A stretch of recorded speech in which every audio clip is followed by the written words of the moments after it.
Welkom by hierdie voorlesing van Sterre is vir altyd, die eerste in die reeks oor die Barnard meisies. Geskryf en voorgelees deur Sofia Kap, uitgegee deur Boekdiva Uitgewers. Hoofstuk 7. Janie het opgesien teen die wakkerwordslag, teen die ongemaklike stilte wat tussen hulle gaan hang, teen die kyk in sy oë, wanneer hy besef dat hy haar in 'n ondeurdagte oomblik heeltemal te naby laat kom het en nooit moes nie. Sy ken al daardie vasgekeerde kyk, daardie kwaadlik bedekte paniek, het dit al meer as een keer in 'n man se oë gesien. Selfs Eddie, so onwaardig as wat hy is, en so min as wat hy kan bekostig om hom aan te stel, het by tye gelyk asof hy wil vlug. Dis 'n seer wat sy nie eers met haar susters kon deel nie. Hierdie wete dat sy in die helder daglig, wanneer die passie uitgeboet is en die alkohol uitgewerk is, nie is wat 'n man wil hê nie.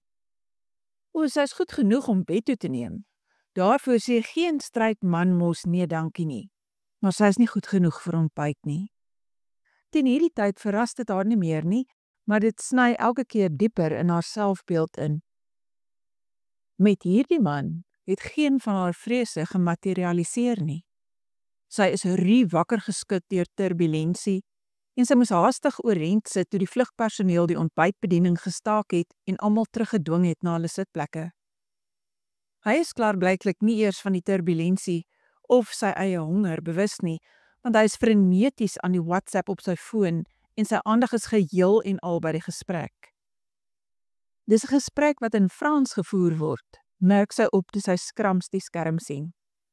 Sy het 1 jaar op universiteit vir Franspes ingeskryf, omdat sy in haar jeugdige onbesonnenheid gedink het 'n beheersing van Frans gaan haar in Marion Cotillard verander, maar die koorstroom het net gehou tot sy besef het, in Frans het selfs 'n yskas 'n geslag.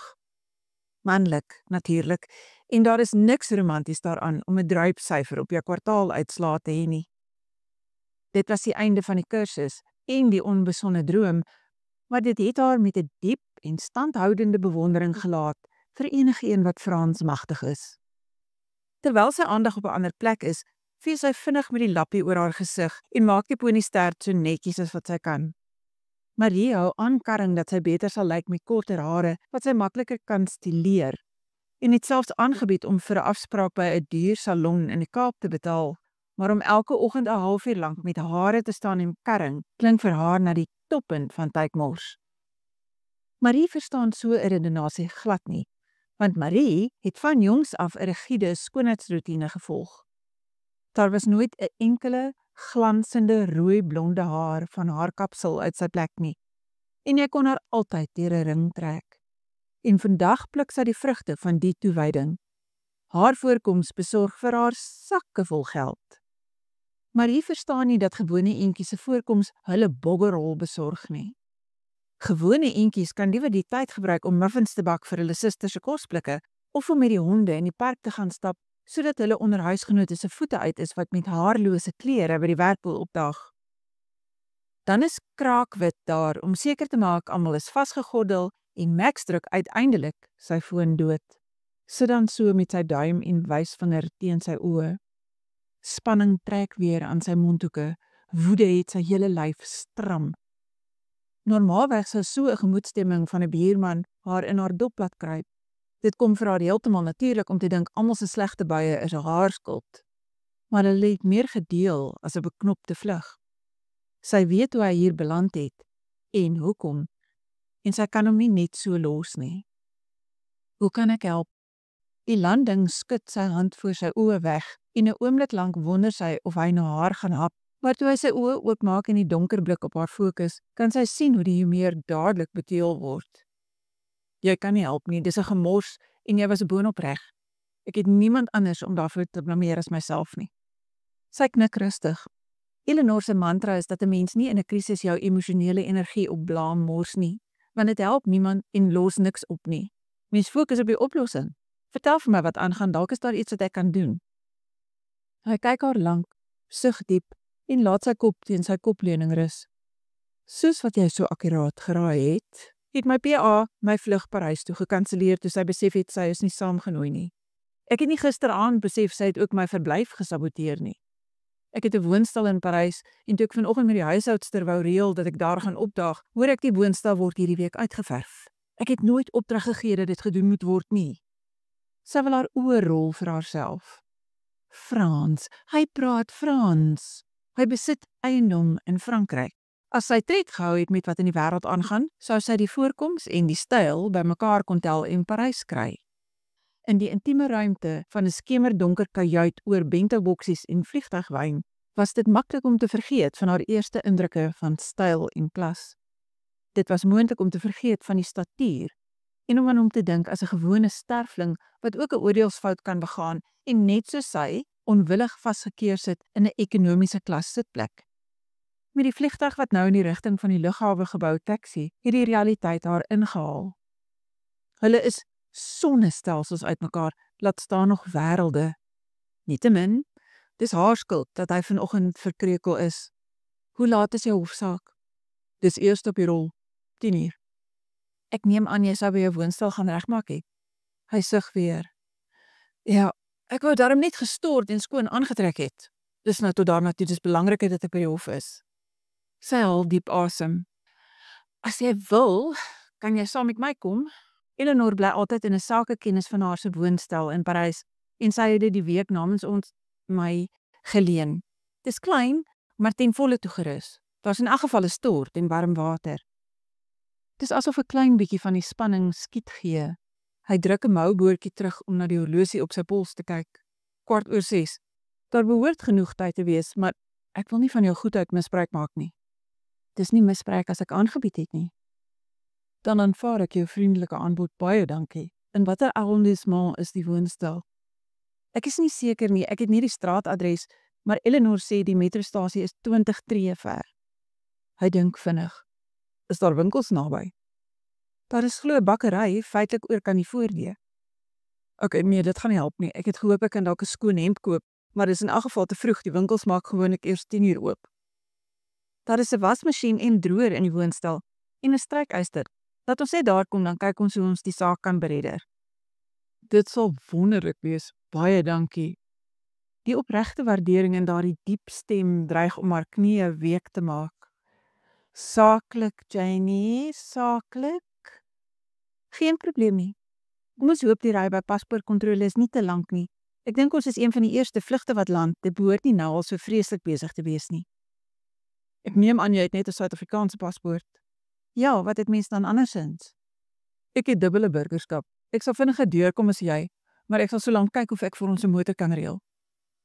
Die vliegtuig het intussen tot stilstand gekom en die passasiers spring almal gelyk op asof almal gelyk by die deur kan uitbondel. Los die motor.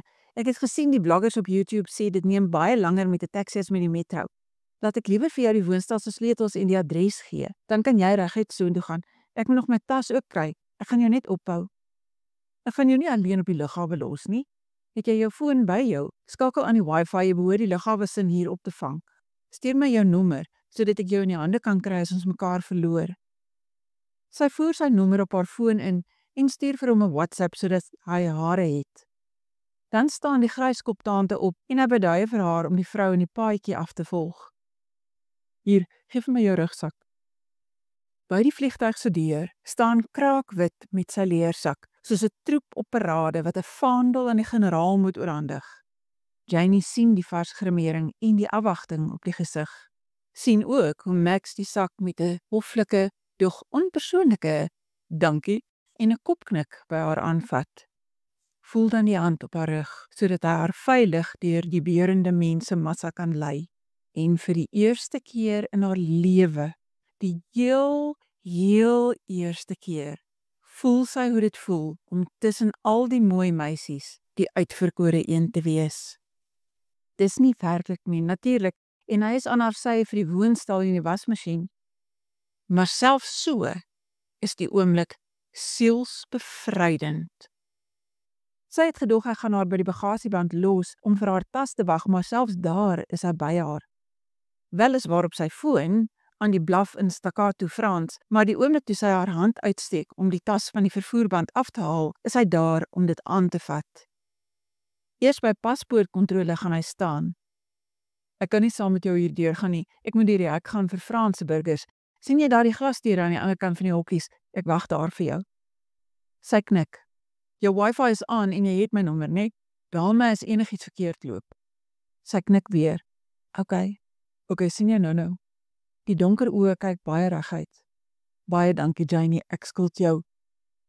Hy is al 2 tree weg toe sy skielik onthou van die ontbytstafies wat sy gebak het en sy grawe haastig in haar rugsak. Wag Max. Dis nou nie spek en eiers nie en ook nie 'n croissant met café au lait nie, maar dis vol droë vrugte en heuning en neute en selfs Eleanor, wat leef van swart koffie en stres, kom gewoonlik af kombuis toe as hy die stafies in die oond ruik. Hier, jy het nie ontbyt gehad nie. Hy neem die houertjie wat sy uithou. Dit gaan nou baie help, baie dankie. Maar waar is joune? Dis okay, ek sal hou tot by die woonstel, sê sy en begin by mekaar maak aan haar goed. Hy haal een van die stafies uit en byt dit tussen sy voortande vas. Haal die ander een uit en hou dit voor haar mond. Sy grinnik, byt die stafie vas soos hy en staan stil terwyl hy weer haar rugsak oor haar skouer haak, sodat sy in die vinnig groeiende ry lywe kan inval. Sy staan om en dop hou, waar hy in die vinniger korte ry vir French passport holders only staan. Sien hoe hy sy dokumente bymekaar maak sodat hy dit by die toonbank kan oorhandig. En net voor hy vorentoe stap, draai hy in haar rigting, wuif en beduie na die glasdeure. Sy glimlag en wuif terug. Nee Max, dink sy terwyl sy haar beurt staan en afwag. Dis nie jy wat my skuld nie. Dis andersom. Dis omdat jy hier is, omdat jy my met 'n hand op my rug deur die mense stuur, omdat jy my tas vir my van die vervoerband aftel, omdat jy vir my aan die kant die glasdeure staan en wag, dat hierdie week in Parys onverwags sin gekry het. Dis so gevaarlik, dink sy, terwyl sy haar paspoort aan die Nors beampte oorhandig, wat haar aangluur asof hy daardeur kan bepaal of sy 'n terroris is of 'n dief wat die Mona Lisa wil kom steel. Dit was reeds dom om haar geluk en vreugde in 'n slap gat soos Eddie se hande te plaas. Dit was reeds aaklig toe dit duidelik geword het dat hy nie daarvoor verantwoordelik wou wees nie. Om haar geluk en vreugde in hierdie man se hande te plaas is louter waansin. Sy behoort hierdie simpel hitte in haar in die kiem te smoor, behoort hom en sy gekrekelde hemp en dikpak PA en sy woonstel in Parys en sy plaasie in, sy kan nie eers onthou waar nie, in hulle moere te stuur, voordat haar onnosel en weerlose hart onherroepelik voor sy voete gaan lê, gereed vir die vertrapslag. Sodra hy gestort het en sy hemp gestryk het, moet hy sy ry kry, sodat sy net weer tot verhaal kan kom. Vir die volgende uur of wat sal sy moet vasklou aan saaklik en tot die punt, sodat sy kan seker maak sy stap ongeskonde van hierdie ontmoeting weg. Ongeraak is sy lankal nie meer nie, maar sy sal moet wal gooi dat dit bars, as sy nie beduidende skade wil ly nie. Die besluit hou, tot sy deur die glasdeure beweeg en sy hom in die wagtende menigte gewaar. Hy het die foon weggesit, sien sy, en iewers vandaan het hy 2 koffies in die hande gekry. Die oomblik toe hy haar sien, glimlag hy. Dis genoeg om haar in haar spore vas te stok. Alles gaan staan.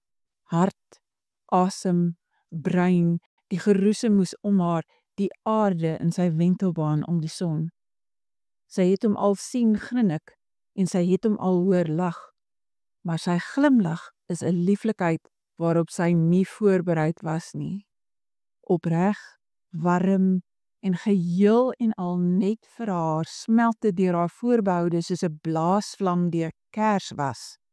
Teen alles in, teen haar goeie voornemens en gesonde verstand, voel sy hoe die warmte en die blyheid, die afwagting en die opwinding soos 'n ryp granaat in haar oopbreek. Sy neem die koffie wat hy uithou en laat toe dat hy die rugsak en tas by haar vat. Kom ons gaan soek die trein. Ek kan nie vir jou sê hoe ek nou uitsien na die stort en hoeveel ek dit waardeer dat jy dit aangebied het nie. Sê sommer namens my vir Eleanor ook dankie wanneer jy met haar praat. Mooi, macho, stylvol, bedagsaam, hoflik, waarderend en erkentlik. Janie, jy is so So in jou moer. Wie het gesê om jou hart te keer om verlief te raak, is soos om weerlig in 'n bottel te probeer vashou? Sy weet nie, maar wie dit ook al was ook 'n boks. En ook reg. Indien jy die volledige Sterre is vir altyd op YouTube wil volg, teken in op my kanaal. Dit doen jy deur op subscribe onder die video te klik. As jy op die klokkie klik, laat YouTube jou weet wanneer ek die volgende hoofstuk laai.